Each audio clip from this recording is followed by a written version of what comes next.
கேரளாவிலிருந்து அனைத்து சகோதரிகளும் கேட்ட ஒரு அருமையான கேள்வி. துவாரகமாயி விளக்கம். பாபா ஷீரடி மண்ணில் கால் எடுத்து வச்சுட்டாரு.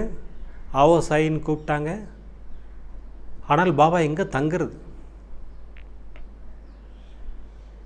ஷீரடியில் தங்கிறதுக்கு பாபாவுக்கு இடம் கொடுக்க யாருக்கும் மனசு இல்லை. மகள் சாபதியோடு சேர்த்து தான் சொல்கிறேன். அடுத்து பாபா டிசைட் பண்ண இடம் ஒரு பாழடைந்த மசூதி. அந்த பாழடைந்த மசூதி தான் இன்றைக்கி துவாரகமாயி. துவாரகமாயி ஒரு அருமையான இடம். ஷீரடி போகிறவங்க கம்பல்சரியாக தரிசிக்க வேண்டிய ஒரு அற்புதமான இடம். ஏன்னா பாபா வாழ்ந்த பூமி அது. ஷீரடி பாபா வாழ்ந்த பூமி, துவாரகமாயி அவர் வாழ்ந்த இடம். பிரமாதமாக அங்கே தான் இருந்திருக்கார்.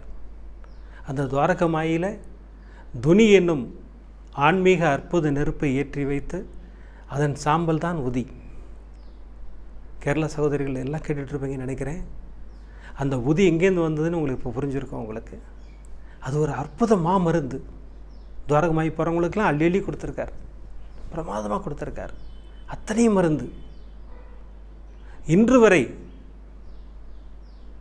அந்த உதி நம்ம எல்லோரும் கிடச்சிக்கிட்டு இருக்கு.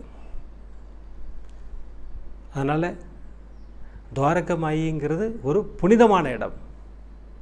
அந்த கல், பாபா உட்கார்ந்த கல், அதையும் தரிசனம் பண்ணிட்டு வாங்க. இப்போ ஸ்க்ரீனில் காட்டுறேன், உங்களுக்காக தான் காட்டுறேன். துவாரகமாயி பாபா வாழ்ந்த இடம். அதை கண்டிப்பாக நம்ம தரிசனம் செய்ய வேண்டும். ஷீரடி மண்ணே புனித மண்ணு தான். ஏன்னா எல்லா இடத்துலையும் பாபாவின் பாதம் பட்டிருக்கு.